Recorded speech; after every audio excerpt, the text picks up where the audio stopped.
Hello story lovers, welcome to our channel. Please మన ఛానల్ని subscribe చేసుకోండి. నా పేరు శివశంకర్, అందరూ నన్ను శివ అని పిలుస్తారు. మా అమ్మకు నాకన్నా ముందు చాలామంది పిల్లలు పుట్టి చనిపోయారట. ఈసారి ఎలాగైనా పుట్టిన పిల్లలు బ్రతకాలని అమ్మ ఎన్నో పూజలు చేసిందట. తర్వాత నేను పుట్టాను. ఇంట్లో అందరూ నన్ను చాలా గారాబంగా చూసేవారు. పిల్లలు అడిగినవన్నీ పేరెంట్స్ కొనిస్తారో కొనియరో తెలియదు, కానీ నేను అడిగితే మాత్రం అమ్మ నాన్న కాదనకుండా కొనేవారు. అంత ప్రేమ నేనంటే. ఇక అమ్మ అయితే నా కోసం రకరకాల బట్టలు, పిండి వంటలు, నేను ఏది అడిగితే అది కొనేది, చేసేది. నాకు దేవుణ్ణి ఏం కోరుకోవాలో కూడా తెలీదు. ఇంట్లో చిన్న పని కూడా చేయనిచ్చేవారు కాదు. ఇంట్లో ఖాళీగా ఉండి ఏం చేస్తాను, ఏం చేయాలో తెలియక టీవీలో సినిమాలు తెగ చూసేవాడిని. ముఖ్యంగా లవ్ స్టోరీస్ ఎక్కువగా చూసేవాడిని. ఆ సినిమాలు చూసి నేను కూడా లవ్ మ్యారేజ్ చేసుకోవాలని ఫిక్స్ అయ్యా. నాకు ఇంజనీరింగ్ సీట్ రాకపోయినా మేనేజ్మెంట్ కోటాలో ఇంజనీరింగ్లో జాయిన్ చేశారు. నాన్నది బాగా పలుకుబడి ఉన్న ఫ్యామిలీ కావడంతో నా జోలికి ఎవరు వచ్చేవారు కాదు. కానీ ఒక అమ్మాయి అంటే నాకు చాలా ఇష్టం. తన పేరు సింధు.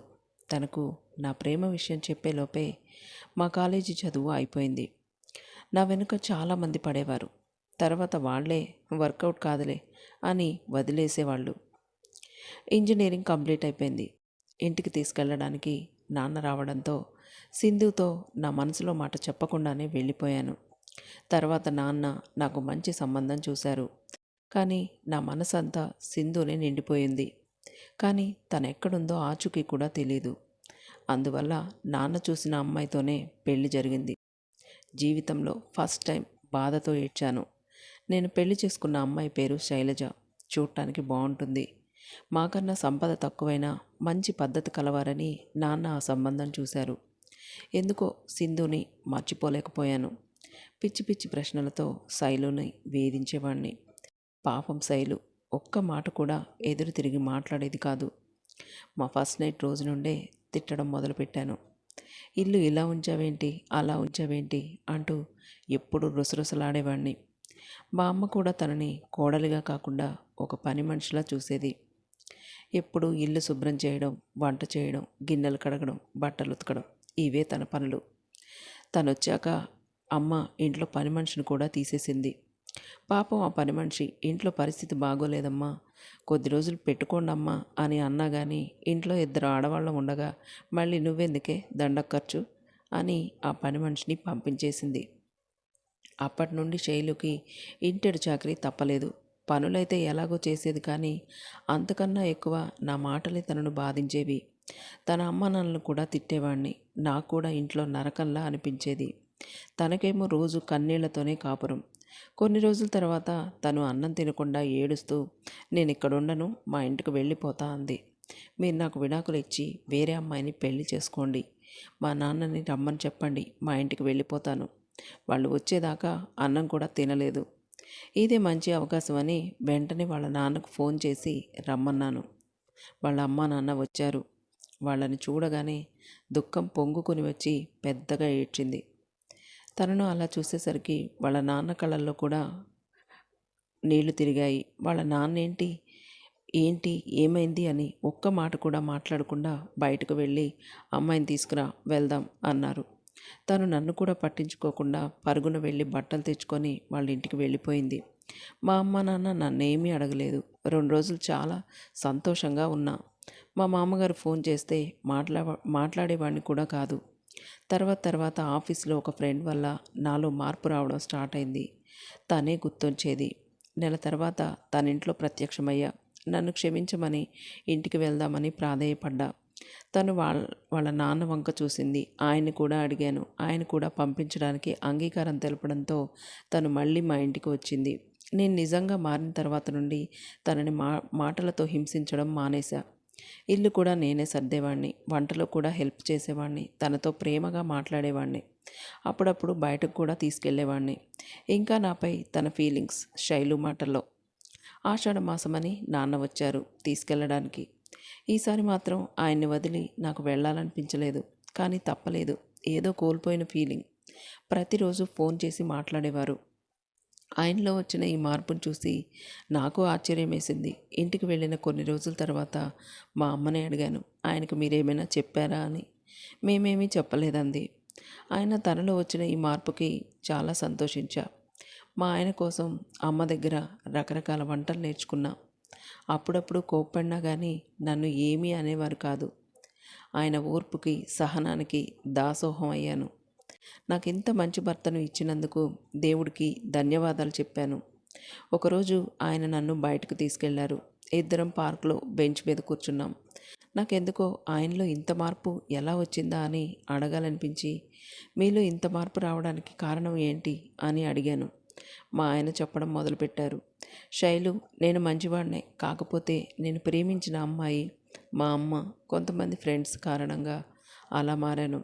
వాళ్ళు ఏం చెప్పేవారంటే పెళ్ళాన్ని చెప్పు చేతుల్లో ఉంచుకోవాలని, వాళ్ళకి అలసి ఇవ్వకూడదని, ఇంటి పనుల్లో అస్సలు సహాయం చేయకూడదని, ఇలా రకరకాలుగా చెప్పి నా మనసును మార్చారు. నిజానికి నువ్వంటే నాకు చాలా ఇష్టం. ఇది నువ్వు దూరం అయ్యాకే తెలిసింది. నా చేష్టలు నిన్నే కాదు నన్ను కూడా ఇబ్బంది పెట్టాయి. అర్జున్ గనక లేకపోతే నా జీవితం నాశనం అయి ఉండేది. నా జీవితం చెల్లాచెదరు అయ్యేది. అర్జున్ ఎవరు అంది శైలు. తనెవరు కాదు, మా ఆఫీస్లో కొత్తగా చేరాడు. ఎప్పుడు చలాకీగా నవ్వుతూ ఉండేవాడు.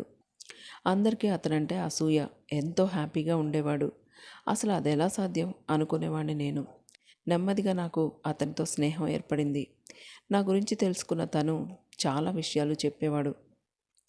మనం గోడకు ఎంత వేగంగా బంతిని విసిరితే అంతే వేగంగా వెనక్కి వస్తుంది. ఇది జీవితంలో కూడా వర్తిస్తుంది. నువ్వు ఎంత ప్రేమను చూపిస్తావో అంతే ప్రేమ నీకు లభిస్తుంది. ఇంకా భార్యలకు సంబంధించి చాలా విషయాలు చెప్పేవాడు. భార్య తన వాళ్ళందరినీ వదిలి నీతో పాటు నీ ఇంటికి వస్తుంది. ఆ క్షణం నుండి భర్త అయినా, అమ్మ అయినా, నాన్న అయినా, అక్క అయినా, తమ్ముడైనా, ఫ్రెండ్ అయినా అన్నీ నువ్వే అనుకుంటుంది. అలా నువ్వు ఉండగలిగితే తనే నీ ప్రేమకు బానిసవుతుంది. తనకు మీ ఇంటి వాతావరణం కొత్త, అలవాటు పడటానికి కొంత టైం పడుతుంది. ఇది గుర్తుంచుకొని నువ్వు నీ భార్య నుండి ఏం ఆశిస్తావో అది ముందే నువ్వు తనకి ఇవ్వు. భార్య అంటే బానిస కాదు, ఒక బాధ్యత. నీలాగే తనకు కొన్ని కోరికలు, ఆశయాలు ఉంటాయని తెలుసుకో. తన మనసును తెలుసుకొని అతి ముఖ్యమైనది ఏంటంటే తనని కించపరిచే మాటలు అస్సలు అనొద్దు. పరాయి వాళ్ళ ముందు తనని తక్కువ చేసి మాట్లాడకు. భార్య తరపున వాళ్ళను నువ్వు బాగా చూసుకో. అప్పుడు తను కూడా తన బంధువులతో నిన్ను పొగడాలి అనుకుంటుంది. నీ బంధువులను కూడా బాగా చూస్తుంది. తన వంటలను పొగడాలనుకుంటుంది. తన వంటలు పొగడకపోయినా పర్లేదు, కానీ విమర్శలు చేయొద్దు. ఏ విషయాన్ని అయినా నీతో పంచుకునే స్వేచ్ఛనివ్వు. ఆలు మొగలు, భార్యాభర్తలు, సీతారాములు, పార్వతీ పరమేశ్వర్లు అంటూ పురాణాలలో స్త్రీలకు సముచిత స్థానం ఇచ్చేవారు. అలాగే నీ జీవితంలో కూడా తనకు సముచిత స్థానం ఉందని తెలియపరచు. నువ్వు నీ భార్యను ప్రేమించు, అంతే ప్రేమగా తన మనసులోనూ ఆరాధిస్తుంది. ఎప్పుడు ఎవరిని ఎవరితో ముడిపెట్టాలి అనేది దేవుడు ముందే నిర్ణయిస్తాడు. నీ జీవితాన్ని సుఖమయం చేసుకోవడం అనేది నీ చేతుల్లో ఉంటుంది.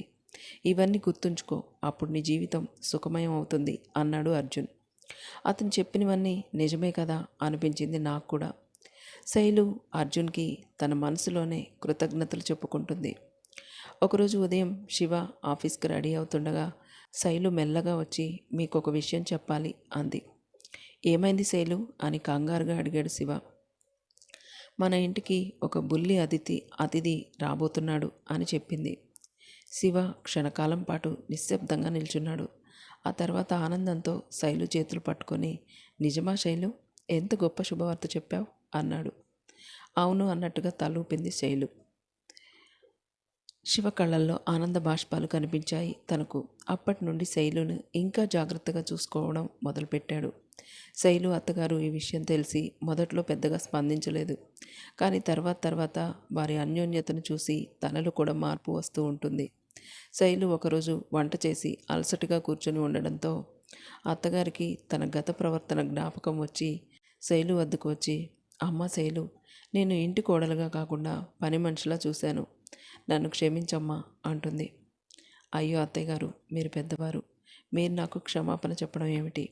అమ్మ తర్వాత అమ్మ లాంటివారు, అమ్మ ఎప్పుడైనా క్షమాపణ చెబుతుందా అంటుంది శైలు. అత్తగారు శైలుని ఆప్యాయంగా దగ్గరికి తీసుకుంటుంది. శైలుకి డెలివరీ టైం దగ్గర పడుతుంది. శివ ఆఫీస్కి సెలవు పెట్టి శైలు దగ్గరే ఉంటాడు. కొన్ని రోజులకి శైలుకి పాప పుడుతుంది. శివ తన బిడ్డను చేతుల్లోకి తీసుకొని భావోద్వేగంతో ఉప్పొంగిపోతాడు. తను చిన్నప్పుడు ఎలా గారాబంగా పెరిగాడో గుర్తొచ్చి వెంటనే ఒక నిర్ణయం తీసుకుంటాడు.